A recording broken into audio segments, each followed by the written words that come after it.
Mga kababayan, meron ho tayong latest na update dito po sa dalawang bagyo na ating minomonitor. Nakataas na rin po tayo ngayon sa signal number 1 hanggang signal number 2 dahil po dito sa panibagong bagyo o tropical storm Maymay. I-explain ko mabuti dahil marami ang naguguluhan. Meron kasing isang bagyo pa. Ito nga pong Typhoon Dolphin na nasa labas ho ng ating par. Pero bago ho natin simulan, pa-share ho ng update, no? Pa-share ho para mapanood ng mga kababayan natin at malaman ho nila ang lagay ho ng ating panahon. So ito hong tropical storm Maymay, ito po yung naging kasunod ng bagyong Luis. Huwag kayong maguguluhan, hindi po ito bagyong Luis, no? Pang-13 bagyo ngayong 2026 at pangalawa naman ngayong Agosto. Sa pinaka-latest po na update ng Pag-asa, huli hong namatan ito pong tropical storm Maymay, 170 kilometers northwest of Bacnotan, La Union. Nagkaroon na po itong ng landfall scenario kahapon pa po, no? La Union at parte ng Ilocos Sur. Kung makikita nyo naman sa pagiging tropical storm, category 2 po ito. Ito po sa ngayon ay nagtataglay po ng hangin na 65 kilometers per hour. Malapit po sa may sentro at kitang-kita naman ho natin. At merong pagbugso po, medyo malakas yung bugso niya, nasa 80 kilometers per hour. At medyo mabagal naman po ang pagkilos pa southeastward slowly. Medyo mabagal ho yan. Ganito, alamin muna natin yung mga lugar na nakataas sa signal number 2 at signal number 1. Signal number 2 ay nakataas po sa ilang bahagi po ng central and southern portion po ng Ilocos Sur. Yan kasi yung nagkaroon na ng direktang tama, no, o landfall. Kaya yung magsasabi na hindi daw naglandfall po at nararamdaman na po yan sa ilang bahagi ho ng Ilocos Sur. Kasama rin sa signal number 2 na nakataas ang northern and central portion po ng La Union. Kasama po ang northwestern portion po ng Pangasinan, southwestern portion po ng Abra, kasama ang western portion po ng Mountain Province.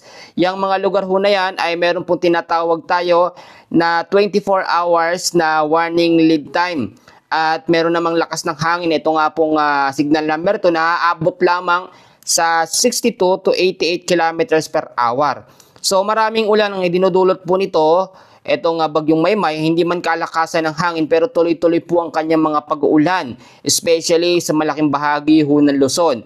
Ang signal number 1 natin nakataas pa rin dito sa parte ng Ilocos Norte, the rest po ng Ilocos Sur, the rest ng La Union, the rest ng Pangasinan, kasama po ang Apayao, the rest ng Abra, Kalinga, the rest ng Mountain Province, Ifugao, nalalabing bahagi po ng Benguet, Cagayan, Isabela, Quirino, kasama ang Nueva Vizcaya at northern portion po ng Zambales. Kasama rin sa apektado ng signal number 1, northern portion po ng Nueva Ecija, kasama rin ang northern portion po ng Aurora. So medyo marami ang mga lugar po na apektado ng signal number 1. At ang signal number 1 natin, tandaan nyo, meron ho itong 36 hours na warning lead time.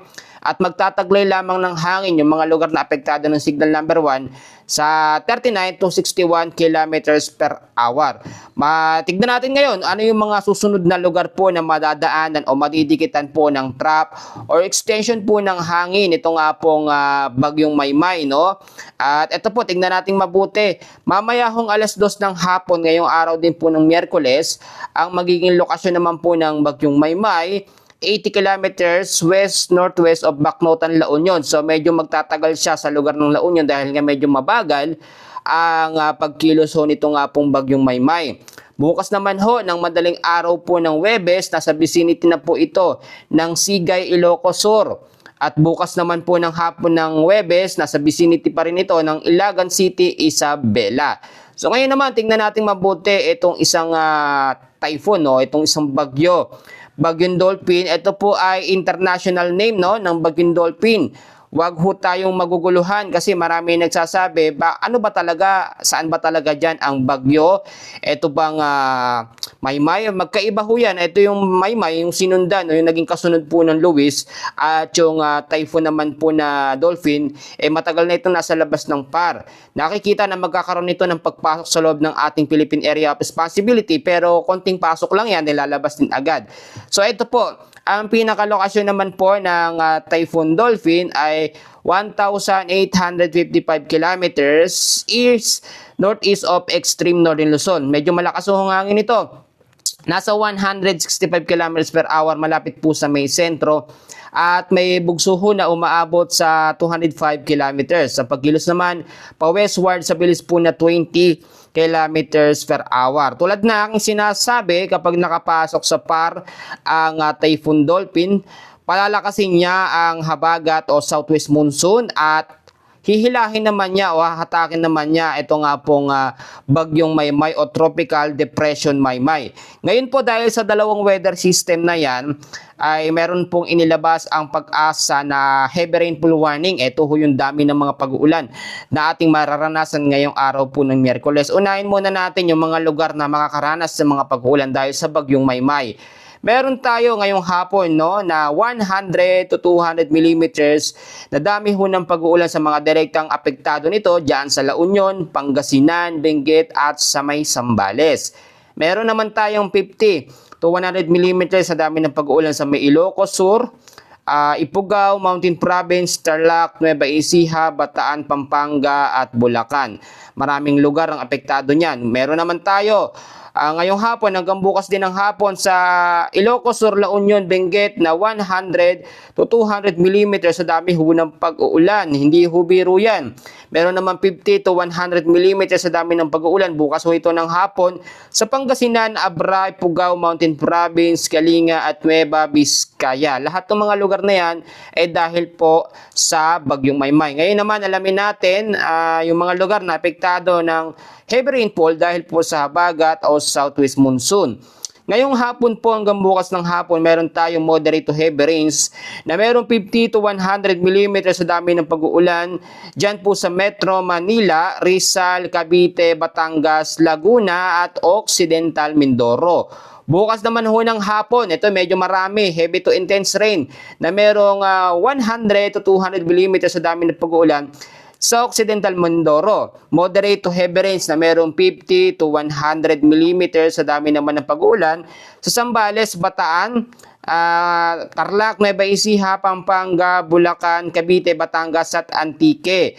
Pagdating naman po ng Huwebes ng hapon hanggang sa Biyernes ho ng hapon, moderate to heavy rains na merong 50 to 100 millimeters sa dami ho ng pag-uulan ang aasahan natin sa may Ilocos Sur, La Union, Pangasinan, Benguet, Zambales, Bataan at Occidental Mindoro. Maraming mga lugar ang apektado, yung mga low-lying areas, mag-ingat sa bantahon ng mga pagbabaha. Ngayon, explain ko mabuti kung kailan hihina itong bagyong Maymay. Ang bagyong Maymay sa pagiging tropical storm, hihina ulit ito sa pagiging tropical depression pagdating po ng bukas ho ng madaling araw, no? Tropical depression at magiging LBA naman pagdating din ho bukas ng hapon ng alas 2 ng hapon. Ito po, hahatakin kasi yan ang tinatawag natin na Typhoon Dolphin. Medyo malakas ang Typhoon Dolphin and salamat sa Diyos dahil hindi naman po yan magkakaroon ng direktang pagtama o paglandfall po sa ating kalupaan. Kaya ang sinasabi ho natin ganito, yung rapid intensification po, bigla ang paglakas sa habagat, nangyayari lang dahil papalapit ng papalapit po ang bagyong Dolphin. Ang habagat naman mawawalang epekto o mangyayari yung tinatawag natin na monsoon break, pansamantalang pagkawala o paghina ng habagat kapag ito pong Typhoon Dolphin ay nawala na sa ating monitoring system o nakalabas na ng PAR sa pagitan ng August 5 ngayong araw hanggang sa August 10. Doon kasi nakikita na papasok yan at bahagya lamang ito sa loob ng ating PAR, hindi rin magkakaroon ng direktang epekto, lilihis lang and then lalayo din agad. Ang nangyayari kasi dito, pinapalakas niya ang habagat at the same time, maganda rin yung nangyayari kasi hinahatak niya yung mga bagyo para hindi na lumakas pa. Ito pong bagyo Maymay, hindi ito lalakas sa pagiging typhoon o super typhoon. Pag sinabi kasi nating typhoon at super typhoon, yan po yung merong life-threatening o sobrang lakas po ng hangin. Kapag mga mahinang bagyo, nasa category 1 hanggang sa category 3. Yan po yung tropical depression, tropical storm. Ito nga po, no, sa category 2 hanggang sa category 3 na severe tropical storm. Pero wag tayong pakampante dahil kahit sinasabi natin na mahinang bagyo lamang ang bagyong Maymay, tuloy-tuloy naman po ang mga pag-uulan na mararanasan sa mga direktang lugar na apektado po nito. Kaya mag-ingat pa rin tayo. Kung kayo ho'y lalabas na inyong mga kabahayan, ugaliin nyo hong magdala ng payong, jacket, kapote, panlaban ho iyan sa mga biglaang bugso ho ng mga pag-ulan. Sa ngayon, yan muna ang pinaka-latest na update natin sa lagay ng ating panahon. Mamaya mag-update ulit tayo, and please huwag nyo kakalimutan na i-like lang, kahit i-share nyo yung update natin, malaking bagay na ho yun. Maraming salamat po.